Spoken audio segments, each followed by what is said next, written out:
Hello and welcome everybody to Solid-State Physics lecture series.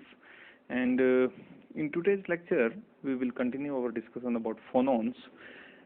इससे पहले lecture में हम डिस्कस कर रहे थे फोनॉन्स के बारे में और कुछ जो फंडामेंटल इंफॉर्मेशन थी वो हम फोनॉन्स के बारे में ले चुके थे और एनर्जी ऑफ फोटोन। आज हम जो डिस्कस करेंगे इस लेक्चर में वो इसके इर्द गिर्द होगा, मोमेंटम ऑफ फोनॉन्स, है ना। मोमेंटम ऑफ फोनॉन्स के आसपास का हम डिस्कशन रखेंगे और एक्चुअली फोनोन के मोमेंटम तक पहुंचने के लिए हम फोटोन के मोमेंटम का पहले कुछ सहारा लेंगे, कुछ यूजेस करेंगे, उसके कुछ जो क्योंकि उसके इंटरैक्शंस की नॉलेज हमें है ना। फोटॉन्स किस तरह से फील्ड से इंटरेक्शंस हैं उसके, और किस तरह से फोनोन के इंटरैक्शन पार्टिकल के साथ है, वो नॉलेज हमें है। इसलिए हम पहले फोटोन के इंटरैक्शन का यूज करेंगे और मोमेंटम फाइंड आउट करने की कोशिश करेंगे, और साथ ही साथ हम एनर्जी के रिलेशन को भी यूज करने वाले हैं यहाँ इस केस में, और एक फेमस डी ब्रोगली रिलेशन को यूज करते हुए आगे अपने डिस्कशन को बढ़ाएंगे। ओके, एक जो मेजर पार्ट आज के लेक्चर में प्ले करने वाला है जो रूल, वो ये है, ये इवोल्व्ड कंस्ट्रक्शन में आप इस तरह का एक रेगुलेशन या फिर आप कहें एक रूल स्टडी करके आते हैं। This is from evolved construction.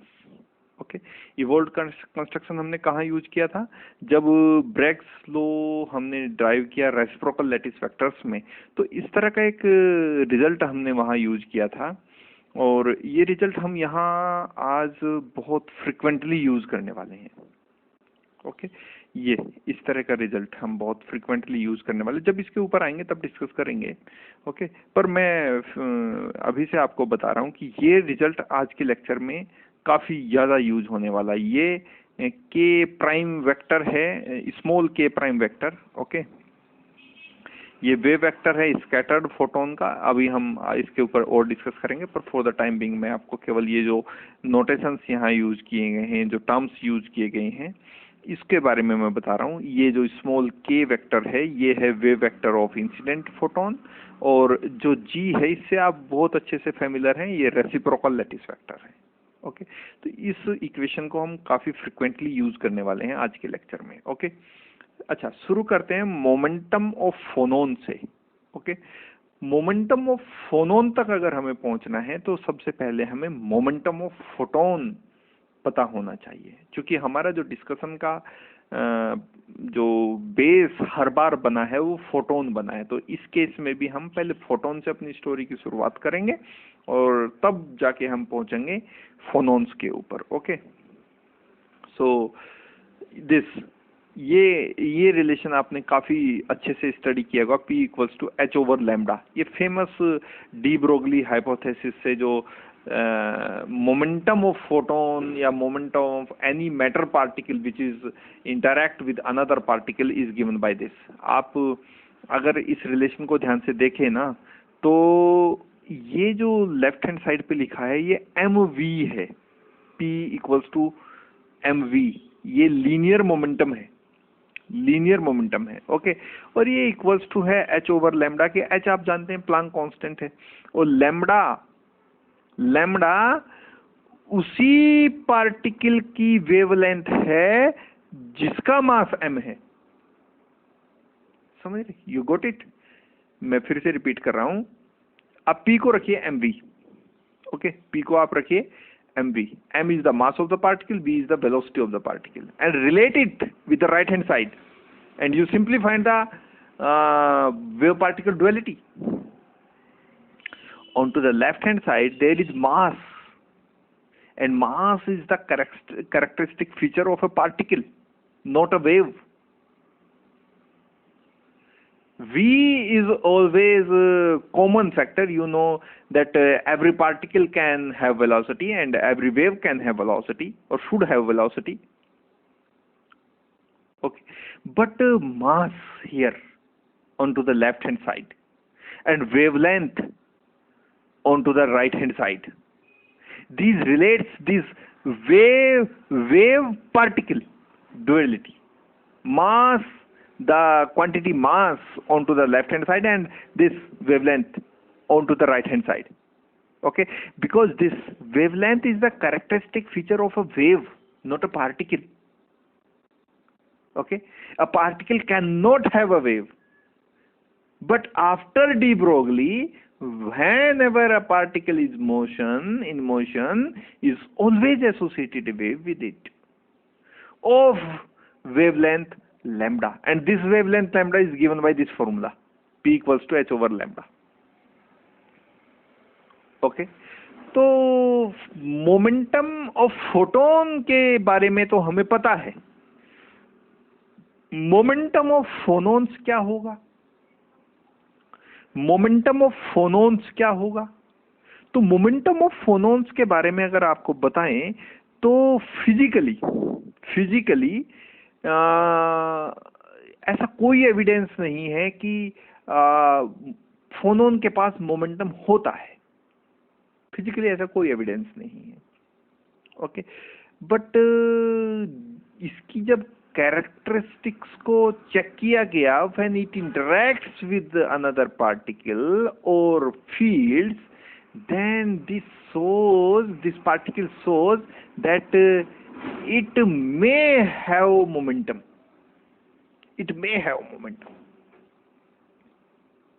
Okay, physically आप नहीं बता सकते कि इसके पास, ऐसा कोई एविडेंस हमारे पास नहीं है जो ये कह सके, जिसके बेस पर हम ये कह सके थे कि फोनोन के पास मोमेंटम है। लेकिन इसका जो इंटरैक्शन फीचर है विद अदर पार्टिकल और अदर फील्ड्स, तो वहां इसका जो बिहेवियर रहता है वो इस तरह का रहता है कि इसके पास मोमेंटम है। ओके, सो हम डिस्कस डेफिनेटली यहाँ मोमेंटम ऑफ फोटोन से करेंगे, या फिर आप फोनोन से भी कर सकते हैं, क्योंकि फोनोन भी एक पार्टिकल है जो वेव पार्टिकल डुअलिटी को शो करता है। तो ये जो मोमेंटम है अब इस केस में, फोनोन के केस में, अब ये मोमेंटम फोनोन का है, P equals to h over lambda. इस मोमेंटम को हम थोड़ा मैथमेटिकल फॉर्म इसकी चेंज कर रहे हैं, हम इसमें 2 पाई से मल्टीप्लाई और 2 पाई से डिवाइड कर रहे हैं। ओके, और आप ये जानते हैं कि जो h ओवर 2 पाई वाला फैक्टर है, इसको हम h cross reduced Planck constant कहते हैं, और 2 पाई बाई लैम्डा को हम k कहते हैं, जो k क्या है? वेव वेक्टर है। वेव वेक्टर किसका वेव वेक्टर है? अब आप समझ लीजिए कि हम बात फोनोन की कर रहे हैं, तो ये जो वेव वेक्टर है ना, कैपिटल K, इसको याद रखेंगे आप, ये वेव वेक्टर फोनोन का वेव वेक्टर है, और ये मोमेंटम अब फोनोन का मोमेंटम है। फिजिकली, फिर से मैं रिपीट कर दूं, फिजिकली कोई एविडेंस नहीं है कि मोमेंटम फोनोन के पास होता है, बट इंटरैक्शन फीचर्स को जब इसको चेकआउट किया गया तो तब जाके हमें ये पता लगा कि हाँ, इसका जो बिहेवियर है इस तरह का है, क्योंकि मोमेंटम का कंजर्वेशन लॉ जब लगाए गए तो ये बिल्कुल उसके ऊपर सेटिस्फैक्टरी रिजल्ट इसने दिए। ओके, तो ये this is the momentum of photon P is given by h cross k, where h cross is the reduced Planck constant and k is the wave vector of the photon. Okay, so it is apparent that a phonon of wavelength lambda carries a momentum h cross k, where k is the wave vector of phonon. अब हम जिस laws के बारे में बात कर रहे थे कि ये लॉ फ्रीक्वेंटली आज के लेक्चर में हम यूज करेंगे, this law is the laws of conservation, law of conservation of wave vector for elastic scattering. Elastic scattering की पहले हम बात करेंगे, बाद में हम इन इलास्टिक स्कैटरिंग पे भी जाएंगे, पर इलास्टिक स्कैटरिंग के पहले हम डिस्कस करेंगे, और उसके बाद हम इन इलास्टिक स्कैटरिंग के केस डिस्कस करेंगे। इलास्टिक स्कैटरिंग से पहली बात जो आपके माइंड में आनी चाहिए वो ये है कि इसमें एनर्जी कंजर्व रहती है। एक पार्टिकल आया, दूसरे पार्टिकल से टकराया, और विदाउट एनर्जी लॉस ये दूसरी डायरेक्शन में scattered particle on something particle or field, and then interact with this field and scattered with another in other direction without losing or gaining of energy। यानी इन elastic scattering जब भी होगी किसी particle की किसी दूसरे पार्टिकल की या किसी पार्टिकल की किसी फील्ड के साथ, तो उसमें एनर्जी कंजर्व रहती है। पार्टिकल की जो इंसिडेंट पार्टिकल है उसकी एनर्जी कंजर्व रहती है। ओके, और law of conservation of wave vector को हम डिस्कस कर रहे हैं यहाँ, law of conservation of wave vector. और ये जो इक्वेशन है ये हम काफी फ्रिक्वेंटली स्टडी करके आते हैं। कहां से? इवोल्व्ड कंस्ट्रक्शन से। Let me search that result, let me give some seconds to search that result from evolved constructions। Okay,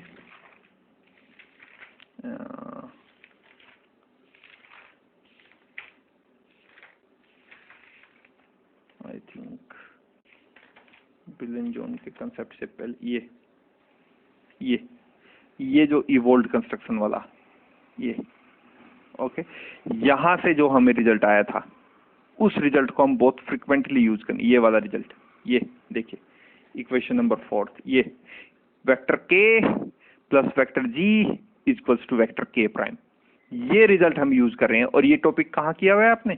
इवोल्व्ड construction वाला ये टॉपिक है, जहां से आपने Bragg's law in reciprocal lattice को ड्राइव किया था, वहां से आपने इस तरह का रिजल्ट आपके पास आता है। And this equation this equation is known as the law or shows you the law of conservation of wave vectors। Okay, ये तीनों वेव वेक्टर हैं, k भी, k प्राइम भी और g भी। तीनों वेव वेक्टर, ये रेसिप्रोकल लैटिस वेक्टर का वेव वेक्टर है और ये डायरेक्ट जो इंसिडेंट वेव है उसके वेव वेक्टर है, ये इधर जो स्कैटर्ड वेव है उसका वेव वेक्टर है। तो ये तीनों मिलकर जो एक इक्वेशन फॉर्म करते हैं, ये वाली equation, this equation is known as the law of conservation of wave vector, law of conservation of wave vector. तो इस इक्वेशन को हम काफी फ्रिक्वेंटली यूज आज के लेक्चर में करने वाले हैं। ओके, सो पहले केस में हम डिस्कस कर रहे हैं elastic scattering of photon, not phonon. पहले हम फोटोन के बारे में बात करें, उसके बाद जब हम इससे फैमिलियर हो जाएंगे, इसके यूज टू हो जाएंगे, प्रैक्टिस में ये बात हमारी आ जाएगी, तब फिर हम फोनोन के ऊपर डिस्कस करेंगे। और बहुत ही एक इंटरेस्टिंग फिनोमिना लास्ट में हम आज डिस्कस करने वाले हैं। Okay, so elastic scattering of photon, elastic scattering of photon. ठीक है, अगर इलास्टिक स्कैटरिंग है फोटोन की, तो ये चीजें आपको याद रखनी पड़ेंगी। देखिए, हमेशा अब इस के बाद जितने भी हम डेरिवेशन यहाँ रिलेटेड टू फोटोन या रिलेटेड टू फोनोन करेंगे, ये सब चीजें कॉमन रहेंगी। फर्स्ट थिंग, इंसिडेंट फोटोन के लिए हमेशा मैं वेव वेक्टर ऐसा बनाऊंगा, स्मॉल के। आप जैसे भी बनाते होंगे स्मॉल के, आप वैसे बना लेना। मैं ऐसे बनाता हूं तो मैंने ऐसे बना दिया। ठीक है, आप जैसे भी कंफर्ट हो उस तरह से बना सकते हैं। तो इंसिडेंट फोटोन के लिए वेव वेक्टर को मैं हमेशा स्मॉल के से रिप्रेजेंट करूंगा और उसके करस्पॉन्डिंग जो फ्रीक्वेंसी होगी वो ओमेगा पी एच से रिप्रेजेंट करूंगा हमेशा। अब के बाद जो डेरिवेशन हम मोमेंटम से रिलेटेड कर रहे हैं, और ये केस हम पहला डिस्कस कर रहे हैं इलास्टिक स्कैटरिंग ऑफ फोटोन। और जब हम इससे फैमिलियर हो जाएंगे फिर हम डिस्कस करेंगे फोटोन, तो वहां हमेशा रहना है, पर फोनोन का केस भी हम वहां डिस्कस करेंगे। ओके, अच्छा, तो इंसिडेंट फोटोन के लिए हमेशा मैं वेव वेक्टर को यूज करने वाला हूं स्मॉल के वेक्टर, और जो फ्रीक्वेंसी होगी करस्पॉन्डिंग इंसिडेंट फोटोन की जो फ्रीक्वेंसी होगी उसको मैं हमेशा यूज करूंगा omega pH, pH for photon, pH stand here for photon. अच्छा, स्कैटर्ड फोटोन के लिए जो मैं वेव वेक्टर यूज करने वाला हूं वो स्मॉल के प्राइम वेक्टर यूज करने वाला हूं, स्मॉल के प्राइम वेक्टर यूज करने वाला हूं। और जो करस्पॉन्डिंग फ्रीक्वेंसी होगी स्कैटर्ड फोटोन के लिए वो होगी ओमेगा पीएच प्राइम। ठीक है, यानी इंसिडेंट के केस में मैं स्मॉल के ओमेगा पीएच, और स्कैटर्ड के केस में बस इन पर प्राइम लगा दिया है मैंने। है ना। तो इंसिडेंट है विदाउट प्राइम, और स्कैटर्ड के लिए ये जो दोनों क्वांटिटीज है वेव वेक्टर और फ्रीक्वेंसी, चूंकि मुझे इन्हीं दोनों क्वांटिटीज का मैक्सिमम यूज आगे करना है, मैक्सिमम यूज करना है, इसलिए मैं इनको आपको क्लियर कर रहा हूं कि इंसिडेंट फोटोन का जो वेव वेक्टर होगा स्मॉल के से रिप्रेजेंट होगा, उसकी जो करस्पॉन्डिंग फ्रीक्वेंसी होगी वो ओमेगा पी एच से रिप्रेजेंट करेंगे। स्कैटर्ड फोटोन के लिए जो वेव वेक्टर होगा वो के प्राइम से रिप्रेजेंट करेंगे, और जो उसके करस्पॉन्डिंग फ्रीक्वेंसी होगी वो ओमेगा पी एच प्राइम, यानी स्कैटर्ड फोटोन की जो फ्रीक्वेंसी होगी ओमेगा पी एच प्राइम। अच्छा, फोनोन के केस में अभी हम यूज नहीं कर रहे, इस केस में हम यूज नहीं करेंगे, इलास्टिक स्कैटरिंग ऑफ फोटोन के केस में हम यूज नहीं करेंगे, लेकिन फिर भी जहां भी मैं फोनोन का यूज करूंगा, ठीक है, वो उसके लिए मैं वेव वेक्टर यूज करूंगा कैपिटल के वेक्टर, और जो करस्पॉन्डिंग फ्रीक्वेंसी होगी वो ओमेगा से रिप्रेजेंट की जाएगी, जो करस्पॉन्डिंग फ्रीक्वेंसी होगी वो ओमेगा से रिप्रेजेंट की जाए। तो इंसिडेंट फोटोन के लिए वेव वेक्टर स्मॉल के vector, corresponding frequency omega P H. Scattered photon के लिए wave vector K prime vector and corresponding frequency is omega P H prime, and phonon के लिए मैं यूज करने वाला हूं कैपिटल के वेक्टर, और जो करस्पॉन्डिंग फ्रीक्वेंसी होगी फोनोन की वो मैं यूज करने वाला हूं ओमेगा। ओके, अच्छा, ये केस हम डिस्कस कर रहे हैं। First case is elastic scattering of photon. Elastic word जहां आ जाएगा, स्कैटर्ड अगर होगा फोटोन, तो ये एनर्जी जो कंजर्व है, यहाँ एनर्जी कंजर्व रहने वाली, इस प्रोसेस में जो एनर्जी रहेगी वो कंजर्व रहेगी, एनर्जी में कोई चेंज नहीं आने वाला, इसीलिए हम इस प्रोसेस को इलास्टिक स्कैटरिंग बोलते हैं, इलास्टिक स्कैटरिंग बोलते हैं। Okay, so let's see this. So from the conservation of wave vector, from the law of conservation, from the law, here is law of, okay, so from the law of conservation of wave vector, ये हम अभी study करके आए हैं। जो k prime vector होगा, जो scattered photon का वेव वेक्टर है, वो बराबर होगा इंसिडेंट फोटोन के वेव वेक्टर के, और लैटिस जो रेसिप्रोकल लैटिस वेक्टर है हमारा g, उसके, है ना। ये किसका वेव वेक्टर है? ये इंसिडेंट, ये स्कैटर्ड फोटोन का वेव वेक्टर, इसलिए इसके ऊपर प्राइम लगा है। तो और ठीक यही कंडीशन वहां भी थी, जो स्कैटर्ड इंसिडेंट वेव की डायरेक्शन, स्कैटर्ड वेव की डायरेक्शन, और इन दोनों को जो मिला रहा था वो ये वाला वेक्टर जी वेक्टर, जो हम इवोल्व्ड कंस्ट्रक्शंस स्टडी करके आते हैं in the topic of Bragg's law in reciprocal lattice. Okay, वहां सो ये है the law of conservation of wave vector. तो law of conservation of wave vector से हमें ये रिजल्ट मिलता है, the wave vector of the scattered photon is equal to the wave vector of the incident photon plus the reciprocal lattice vector. Okay, अच्छा, इसमें इस equation में अगर दोनों साइड में h क्रॉस से मल्टीप्लाई कर दूं, ये इन दोनों, तो ये टर्म क्या बनेगी? h cross k prime vector, ये टर्म क्या हो जाएगा? h क्रॉस k, और ये टर्म क्या हो जाएगी? h cross g vector. अब ये क्या हुआ? ये अभी आप रिलेशन पढ़ के आए हैं, p equals to h cross k। ये क्या देता है आपको? Momentum of photon whose wave vector is capital K and h cross is the reduced Planck's constant. ये डिस्कशन। तो p क्या है? Momentum of phonon. लेकिन यही सेम इक्वेशन हमें यूज होती है कहाँ? फोटोन के केस में। तो ये क्या हो गया? जब h क्रॉस से इसमें मल्टीप्लाई हुआ, क्योंकि अभी इस केस में हम कहीं भी फोनोन के बारे में डिस्कस नहीं कर रहे, अभी हम केवल कर रहे हैं इलास्टिक स्कैटरिंग ऑफ फोटोन। इस केस में मैं इस चीज का यूज नहीं करूंगा, इस चीज का ना मुझे कहीं वेव वेक्टर कैपिटल K का यूज करना है, और ना ही मुझे कहीं एंगुलर फ्रीक्वेंसी ओमेगा को यूज करना है। केवल मैं इलास्टिक स्कैटरिंग ऑफ फोटोन को यूज कर रहा हूं। तो ये जो दो ऊपर वाली क्वांटिटीज हैं, ये टर्म्स, इनको यूज करने वाला हूं मैं। अच्छा, तो ये इक्वेशन थी हमारे पास, और इस इक्वेशन में हमने कैपिटल, ये इस पूरी इक्वेशन में हमने h क्रॉस से मल्टीप्लाई किया, तो ये टर्म हुई h cross k prime vector, ये टर्म हुआ h क्रॉस k वेक्टर, और ये टर्म हुआ h cross g vector. Okay, ये टर्म बना मोमेंटम ऑफ स्कैटर्ड फोटोन। चूंकि मैंने आपको बताया है कि ये जो वेव वेक्टर है के प्राइम, ये हमेशा हम किसका वेव वेक्टर है, ये स्कैटर्ड फोटोन का वेव वेक्टर है। तो ये मोमेंटम किसका हुआ, मोमेंटम ऑफ स्कैटर्ड फोटोन। चूंकि फोटोन का मोमेंटम हो, ये फोनोन का मोमेंटम हो, वो हम h क्रॉस k से ही रिप्रेजेंट करते हैं। लेकिन ध्यान देने वाली ये बात है, जैसे हम कल के लेक्चर में भी डिस्कस कर रहे थे, कि हालांकि एनर्जी हम h क्रॉस ओमेगा से ही रिप्रेजेंट करेंगे दोनों की, लेकिन या फिर इक्वल्स टू एच न्यू से रिप्रेजेंट करेंगे, लेकिन एक केस में जो फ्रीक्वेंसी होगी वो फोटोन की फ्रीक्वेंसी होगी, और दूसरे केस में जो फ्रीक्वेंसी होगी वो फोनोन की फ्रीक्वेंसी होगी। तो उनमें बहुत ज्यादा अंतर है। तो इसी तरह से हालांकि दोनों के जो मोमेंटम है वो P equals to H cross K से रिप्रेजेंट किए गए हैं, लेकिन वहां जो फैक्टर है K, वो एक केस में वेव वेक्टर है फोटोन का, तो वो मोमेंटम बन जाता है फोटोन का, और जिस केस में वो वेव वेक्टर है फोनोन का, तो वो मोमेंटम बन जाता है फोनोन का।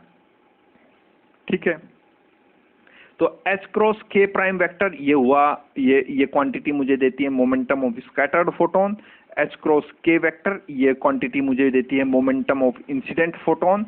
और ये H क्रॉस G ये क्या है, ठीक है। अगर मुझे law of conservation of wave vector लगाकर मैं पहुंच गया हूं law of conservation of momentum पे, तो law of conservation of momentum, law of conservation of energy, law of charge, whatever the law conservation laws, अगर ये कंजर्वेशन लॉ ऑफ मोमेंटम है जो इक्वेशन नंबर 1 मुझे रिप्रेजेंट कर रही है, जिससे हम इक्वेशन नंबर 1 से जिसको रिप्रेजेंट कर रहे हैं, अगर ये law of conservation of momentum है, तो मेरे पास दो ही फैक्टर हैं, एक है स्कैटर्ड फोटोन, दूसरा है मेरे पास इंसिडेंट फोटोन। तो momentum of the scattered photon will be equal to the momentum of the incident photon, ये होना चाहिए था। तो ये क्या है, ये कहां से आया फैक्टर, हालांकि ये इस लॉ से आया है, लेकिन अगर मैं law of conservation of momentum यहां लिख रहा हूं, तो एक्चुअली आइडियली केवल दो ही ये फैक्टर यहां होने चाहिए थे। आइडियली ये होना चाहिए था कि the momentum of the scattered photon should have been equal to the momentum of the incident photon, ये होना चाहिए था law according to law of conservation of momentum. लेकिन ये फैक्टर यहां क्या कर रहा है, ये फैक्टर क्या है, ये H क्रॉस G क्या है, ये है in this process, what process, in this process momentum, in the process of momentum of transfer of momentum, or in the elastic scattering of photons. In this process crystal recoils with a momentum equals to minus H cross G, minus H cross G।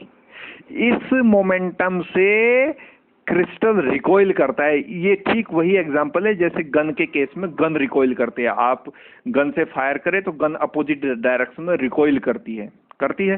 तो ठीक इसी तरह से ये वो factor add किया है जो इसको न्यूट्रलाइज कर रहा है, इस फैक्टर को, जिस फैक्टर से क्रिस्टल रिकॉल करता है, उस फैक्टर को न्यूट्रलाइज करने के लिए प्लस H क्रॉस G यहां ऐड किया गया है। ओके, या ऐड हो जाता है, नहीं तो आइडियली यहां केवल इतना होना चाहिए था कि the momentum of the scattered photon should have been equal to the momentum of the incident photon. ये जो क्वांटिटी यहां है ये रिकॉइलिंग फैक्टर है। in this process, what process, in the elastic scattering of photon, this momentum has been recoiled by the crystal. Okay, तो ये मेरे पास हो गया इक्वेशन नंबर 1, और ये रिप्रेजेंट करती है इक्वेशन नंबर 1 मुझे the law of conservation of momentum, law of conservation of momentum. ठीक है, तो इस केस में हम law of conservation of energy भी कंसीडर कर सकते हैं, law of conservation of energy भी कंसीडर कर सकते हैं। तो law of conservation of energy क्या कहता है मुझे, law of conservation of energy क्या कहेगा कि ये वाला, ये जो फॉर्मूला है ये मुझे बताता है law of conservation of energy के बारे में, E = H cross omega. Okay, ये ओमेगा अगर फोटोन की फ्रीक्वेंसी है तो ये एनर्जी फोटोन की होगी, अगर ये फोनोन की फ्रीक्वेंसी तो ये एनर्जी फोनोन की होगी। अब हम यहाँ इस केस में जो डिस्कस कर रहे हैं वो फोटोन के बारे में, इलास्टिक स्कैटरिंग ऑफ फोटोन के बारे में डिस्कस कर रहे हैं। और हम ये जानते हैं जब भी इलास्टिक स्कैटरिंग जैसी, चाहे उस केस में फोटोन है या नहीं, जब भी दो पार्टिकल्स के बीच में इलास्टिक स्कैटरिंग होती है तो एनर्जी का लॉस नहीं होता। तो होगा क्या, H cross omega pH prime, this is the energy of the scattered photon, should have been equal to the energy of the incident photon, and this is equal to the H cross omega pH, which is the which represents the energy of the incident photon. So the energy of the incident photon is equal to the energy of scattered photon. This is the law of conservation of energy. Law of conservation of energy. Incident photon की जितनी energy है उतनी energy किसकी है, scattered photon की है। तो यही तो इलास्टिक स्कैटरिंग होती है। This is my equation number 2, this is my equation number 2। Okay, ये लॉ ऑफ कंजर्वेशन से आता है मेरे पास, ये इक्वेशन नंबर 2। और इक्वेशन नंबर 1 मुझे आती है कहां से, law of conservation of momentum से। ठीक है, अच्छा, अब ये इस इक्वेशन को अगर आप ध्यान से एनालिसिस करें तो एच क्रॉस से तो एच क्रॉस कैंसिल हो जाएगा, रिड्यूस प्लांक कांस्टेंट। ये इक्वेशन मुझे एक रिजल्ट के तरफ लेके जाती है कि जो ओमेगा पीएच प्राइम है ना वो इक्वल टू होगा ओमेगा पीएच के, यानी जो स्कैटर्ड फोटोन की फ्रीक्वेंसी है वो इक्वल होनी चाहिए इंसिडेंट फोटोन की फ्रीक्वेंसी से। ओके, और जब ऐसा हो, कब, कैसा, कि स्कैटर्ड फोटोन की फ्रीक्वेंसी, चूंकि एच क्रॉस तो कैंसिल हो जाएगा, स्कैटर्ड फोटोन की फ्रीक्वेंसी इंसिडेंट फोटोन की फ्रीक्वेंसी के इक्वल हो जाए, तो इस तरह के प्रोसेस को हम बोलते हैं एन प्रोसेस, एन प्रोसेस और नॉर्मल प्रोसेस। इस तरह के प्रोसेस को हम बोलते हैं नॉर्मल प्रोसेस और एन प्रोसेस।